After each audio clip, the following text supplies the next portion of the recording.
किसी चीज को अगर मन में ठान लिया जाए तो कोई भी चीज असंभव नहीं, और इसे कृतार्थ किया है 19 साल की शनन ढाका ने। जी हां, पहली बार देश में हुए एनडीए के एग्जाम में शनन ढाका ने इस एग्जाम में टॉप किया है। और फिलहाल सबसे पहले तस्वीरों दिखाने से पहले यहां पर पड़े जो सर्टिफिकेट्स हैं वो उन तमाम चीजों को अपने आप में बयां करती हैं कि जो शनन है वो पढ़ाई में कितनी अव्वल रही है। उसके साथ साथ अगर हम बात करें तमाम तरह की को करिकुलर एक्टिविटीज हो, जिसमें स्पोर्ट्स हैं या फिर डिबेट हो, तमाम चीजों में जो शनन है वो शुरू से ही हमेशा फर्स्ट या फिर उसने टॉप किया है। ज्यादा बात करने के लिए इस वक्त हमारे साथ शनन ढाका और उनका पूरा परिवार है, उन्हीं से बात कर लेते हैं। शनन, सबसे पहले तो आपको ढेरों बधाइयां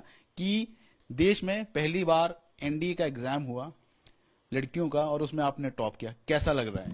thank you so much sir, मुझे बहुत अच्छा लग रहा है।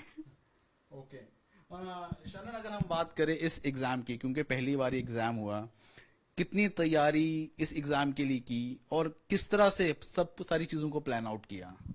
जब मैंने इसका पेपर देखा तो मुझे रियलाइज हुआ कि ये बहुत बेसिक सवाल हैं और वैरायटी ऑफ क्वेश्चंस हैं। तो अगर हम बेसिक्स हमारे स्ट्रांग है बचपन से तो इतना ज्यादा मुश्किल एग्जाम नहीं है। हर रोज मेहनत करो थोड़ी सी तो हो जाता है आराम से। अच्छा, तो कितनी देर आप रेगुलर, आपने किस तरह से टाइम आउट किया, कितनी देर आप पढ़ाई करते थे और किन चीजों पर आपने फोकस किया? मैंने पिछले साल के पेपर्स पे बहुत ज्यादा फोकस करा, हर दूसरे दिन वही किए और उनका एनालाइज भी किया। उसके अलावा क्योंकि दिन कम ही थे तो थोड़ा पढ़ना की स्पीड बढ़ा दी, टाइम भी बढ़ा दिया और 10-12 घंटे दिन में पढ़ लिया करते थे। ओके नहीं शरण, आप कह रही हैं कि टाइम कम था। टाइम क्यों कम था? क्या मन में कोई और थॉट भी था या it was all of a sudden, मतलब स्पॉन्टेनियस था कि आपने इस एग्जाम में बैठना है, या कुछ और तैयारी मन में चल रही थी? सिलेबस इसमें वही 11th-12th वाला आता है, लेकिन जब 11th-12th करी थी तो दिमाग में बिल्कुल भी नहीं था कि शायद एनडीए भी कभी देंगे। तो लास्ट के हमें जब सुप्रीम कोर्ट का डिसीजन आया था तो वही 30 to 40 और मे बी 50 डेज मिले थे, इसलिए मैंने कहा कि टाइम कम था थोड़ा, क्योंकि अगर पहले से ही प्रिपरेशन माइंड में होती है तो बच्चा ज्यादा पढ़ लेता है। अच्छा जी ठीक है। क्योंकि आपने कहा कि 30 से 40 दिन का समय था, फिर आपने तैयारी की एनडीए के लिए, क्योंकि ऑलरेडी कोविड का दौर चल रहा था, सुप्रीम कोर्ट में मामला पेंडिंग था, लास्ट मोमेंट पे कहा कि एग्जाम करवाने हैं। तो फर्स्ट टाइम फीमेल्स के लिए जब ये एग्जाम हो रहा था तो उस समय क्या थॉट चल रहा था मन में? उस समय यही लग रहा था कि wow, this is such a wonderful decision and I should give my best to join in. Okay जी ठीक है। तो उसके बाद जब एग्जाम में टॉप किया, उसके बाद बाकी दूसरी तरह की तैयारियां किस तरह की, एसएसबी के लिए किस तरह की तैयारियां की, कैसे अपनी पर्सनालिटी को डेवलप किया, उन तमाम चीजों को लेकर बताइए। एसएसबी के लिए मैंने जाना कि ये एक पर्सनालिटी टेस्ट होता है, तो अपनी पर्सनालिटी इसके लिए इम्प्रूव करनी चाहिए और बिल्कुल नेचुरल पर्सनालिटी वहाँ पे शो करनी चाहिए। झूठ नहीं बोलना चाहिए और किसी को कॉपी नहीं करना चाहिए। तो फिर फिजिकल एक्टिविटीज भी वहाँ थोड़ी कराते हैं, इसलिए मैंने हर रोज जॉगिंग और एक्सरसाइज स्टार्ट करी। इसके अलावा हॉबीज में थोड़ा काम करना शुरू करा, सेल्फ इंट्रोस्पेक्शन करा कि मुझ में क्या अच्छाई है, क्या बुराई है, क्या मेरी बुरी आदतें हैं, क्या अच्छी आदतें हैं। जो बुरी हैं उनको और सुधारने की कोशिश करी। मतलब ये सब प्रोसेस तो चलता ही रहता है जिंदगी पर उससे मैं थोड़ा और तेजी से बढ़ जाता है फिर। ठीक है। आपने कहा कि उन तमाम चीजों को, अपनी वीकनेस के ऊपर आपने काम किया। वीकनेस क्या थी आपकी, क्या लग रहा था आपकी क्या वीकनेस है? सबसे ज्यादा तो मेरी हैंड राइटिंग बहुत ज्यादा गंदी थी क्योंकि पढ़ ही नहीं सकते हैं। तो उसको थोड़ा सुधारने की कोशिश करी कि एटलीस्ट रीड कर सी जा सके वो। ओके सनन, क्योंकि आप हरियाणा के रोहतक से हो और अगर हम हरियाणा की बात करें, ठीक है धीरे धीरे समाज में बदलाव आ रहा है, वहां पर जो सेक्स रेशियो है, खासतौर पर जो गर्ल्स चाइल्ड रेशियो है, गर्ल्स बॉयज रेशियो है, बहुत कम रहा है। उन चीजों को आपने किस तरह से, क्योंकि आप तीनों सिस्टर्स ही हैं, कैसे मोटिवेशन मिली? क्योंकि हम तीनों बहनें ही हैं, हमारे पेरेंट्स ने कभी भी जरा भी भेदभाव नहीं करा और ना ही ये सोचा कि गर्ल्स है तो इन्हें नहीं पढ़ाएंगे या फिर ऐसा कुछ।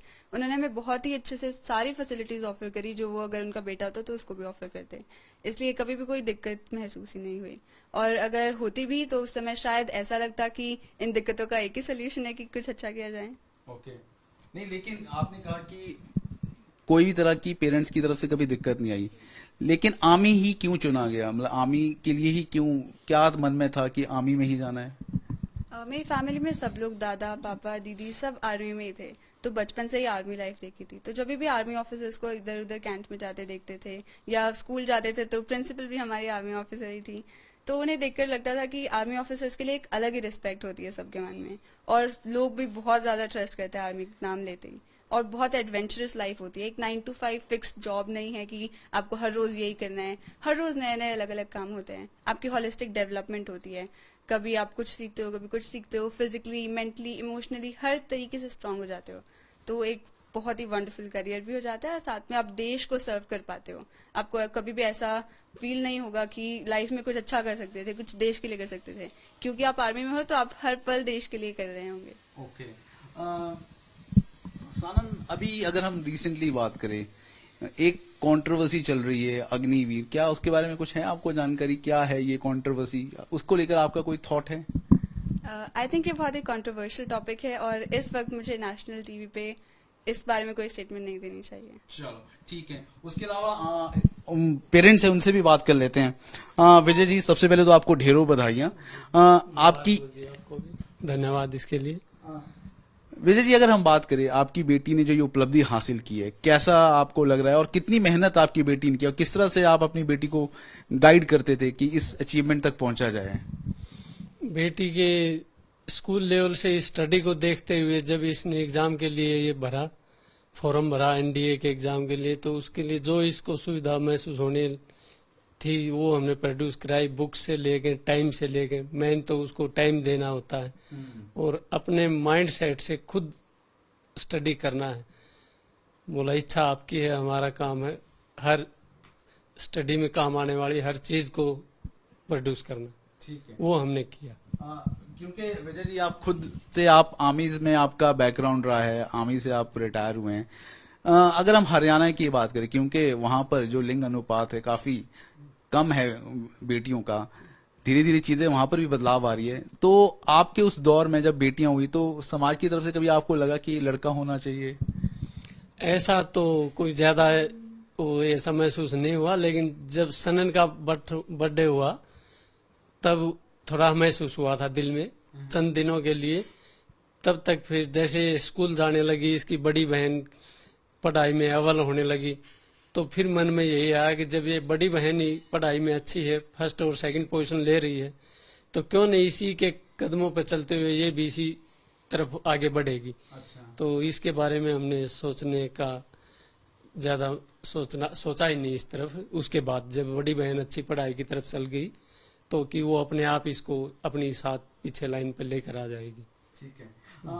उसके अलावा विजय जी, अगर हम बात करें, जिस दिन ये रिजल्ट आउट हुआ उस दिन किस तरह से आपने महसूस किया कि ये जो उपलब्धि आपकी बेटी ने हासिल की, कितना गौरवान्वित महसूस किया?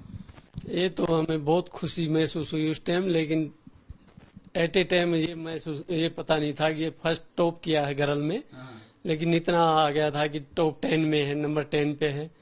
तो ये महसूस हुआ कि बेटी ने थोड़े ही समय में और इतनी टॉप 10 पोजीशन पे आ गई है, तो हमने जो इसको सहूलियत दी, टाइम दिया, उसका इसने सदुपयोग किया। बिल्कुल ठीक है। तो ये बहुत ही, जिसको कहें, प्रेरणादायक शब्द हैं, क्योंकि बहुत ही कम समय में इनकी बेटी ने जो लड़कियों में है वो टॉप रैंक पोजीशन हासिल की है। मदर भी, उनसे भी बात कर लेते हैं। बहुत ढेरों बधाइयां आपको। कैसा लग रहा है आपको? मुझे बहुत अच्छा लग रहा है, एकदम बहुत खुश हूँ मैं। अच्छा जी, मुझे गर्व है अपनी बेटियों पर, भगवान सबको दे ऐसी बेटियाँ। अच्छा, आपको तो एक नहीं 3-3 बेटियां, और सारी बेटियां। बहुत खुश हूँ मैं, बहुत खुश हूँ। अच्छा जी, बबीता गीता भी वो बेटी है किसी की, गोल्ड तो गोल्ड हुए, बेटा लाओ चाहे बेटी। क्या बात है, क्या बात है। जी चलो, और खास तौर पे हरियाणवी भाषा में आपने जिस तरह से बोला है वो तो कमाल है।